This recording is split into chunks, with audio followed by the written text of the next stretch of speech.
Cabinet భేటీలో మంత్రులకు CM Chandrababu class పీకారు.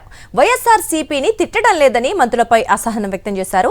వైఎస్ఆర్సీపీని నిరంతరం తిట్టాలంటూ ఆదేశాలిచ్చారు. ఇక అంతేకాదు రైతుల సమస్యలపై వైఎస్ఆర్సీపీకి కౌంటర్ ఇవ్వలేదని మంత్రులపై సీఎం మండిపడ్డట్టు తెలుస్తోంది. ఇక కేబినెట్ సమావేశంలో మంత్రులపై సీఎం చంద్రబాబు అసహనానికి సంబంధించి పూర్తి డీటెయిల్స్ మా ప్రతినిధి సతీష్ అందిస్తారు.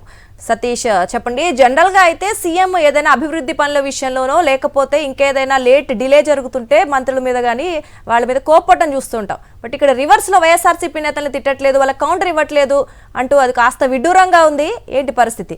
దుర్గా, ముఖ్యమంత్రి చంద్రబాబు అధ్యక్షతన జరిగినటువంటి కేబినెట్ సమావేశంలో మంత్రుల పట్ల సీఎం చంద్రబాబు అసహనం వ్యక్తం చేశారు, ఒకంత ఆగ్రహం వ్యక్తం చేశారు. ముఖ్యంగా వైఎస్ఆర్సీపీని బాగా తిట్టాలి, వైఎస్ఆర్సీపీని మీరు ఎందుకు తిట్టడం లేదు, వైఎస్ఆర్ కాంగ్రెస్ పార్టీ నాయకులపైన ఎందుకు విమర్శలు చేయడం లేదంటూ మంత్రులకి క్లాస్ పీకినటువంటి పరిస్థితి. అంటే ఇప్పటికే వాస్తవానికి మంత్రులు కేవలం తిట్టడమే పనిగా పనిచేస్తున్నప్పటికీ కూడా ఇంకా ప్రతిపక్షాన్ని తిట్టించాలి, ఇంకా ప్రతిపక్షాల పైన దుష్ప్రచారం చేయాలి, ఇంకా ప్రతిపక్షం పైన బురద జల్లాలన్నటువంటి ఉద్దేశంతో ముఖ్యమంత్రి చంద్రబాబు ఈ వ్యాఖ్యలు చేయడం అన్నది స్పష్టంగా కనిపిస్తుంది.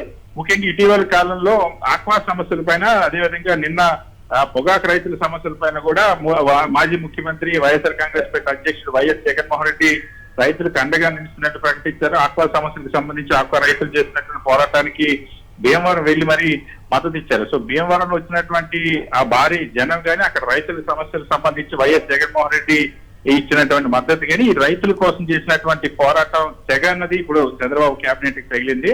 సో భీమవరం సభ గ్రాండ్ గా సక్సెస్ అవడం, పెద్ద ఎత్తున జనం రావడం, ఎంత నియంత్రించిన జనం వచ్చినటువంటి పరిస్థితి, రైతుల్లో దానిపైన తీవ్రమైనటువంటి సానుకూల చర్చ జరుగుతున్నటువంటి నేపథ్యంలో ఇంటెలిజెన్స్ నివేదికలను తెప్పించుకున్న తర్వాత వైఎస్ఆర్ కాంగ్రెస్ పార్టీ చేస్తున్నటువంటి రైతు సమస్యలపై చేస్తున్నటువంటి పోరాటాలకి రైతుల నుండి మద్దతు లభిస్తుందా అన్నటువంటి అభిప్రాయానికి వచ్చిన తర్వాత దాన్ని ఎలాగైనా సరే తిప్పుకొట్టడం కోసం మంత్రులకి ఇప్పుడు ముఖ్యమంత్రి చంద్రబాబు ఒక డైరెక్షన్ ఇస్తా ఉన్నారు. ఈ రోజు కేబినెట్ లో మీరు ఎలాగైనా తిట్టాలి, నిరంతరం వైఎస్ఆర్సీపీని తిడుతూనే ఉండాలి, అదేవిధంగా రైతుల సమస్యల విషయంలో కూడా మీరు ఫెయిల్ అయ్యారు, అదేవిధంగా డిఎస్సి స్కామ్ సంబంధించి కూడా వైఎస్ఆర్ కాంగ్రెస్ పార్టీ చేసినటువంటి ఆరోపణలకు సంబంధించి వాటిని కూడా తిప్పుకొట్టడంలో మంత్రులు ఫెయిల్ అయ్యారంటూ దానికి సంబంధించి కూడా ఈ రోజు కేబినెట్ లో చర్చించినట్టు తెలుస్తుంది. సో ఇక్కడ చాలా క్లియర్ గా అర్థమవుతుంది, ఆ వైఎస్ఆర్ కాంగ్రెస్ పార్టీ లేవనెత్తినటువంటి అంశాలతో ఇరికాటలో పడినటువంటి ప్రభుత్వం ముఖ్యమంత్రి చంద్రబాబు.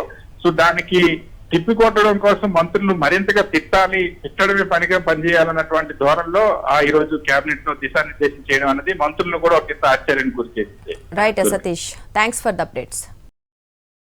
మరిన్ని అప్డేట్స్ కోసం ఛానల్ ను సబ్స్క్రైబ్ చేయండి. నోటిఫికేషన్స్ కోసం బెల్ ఐకాన్ పై క్లిక్ చేయండి.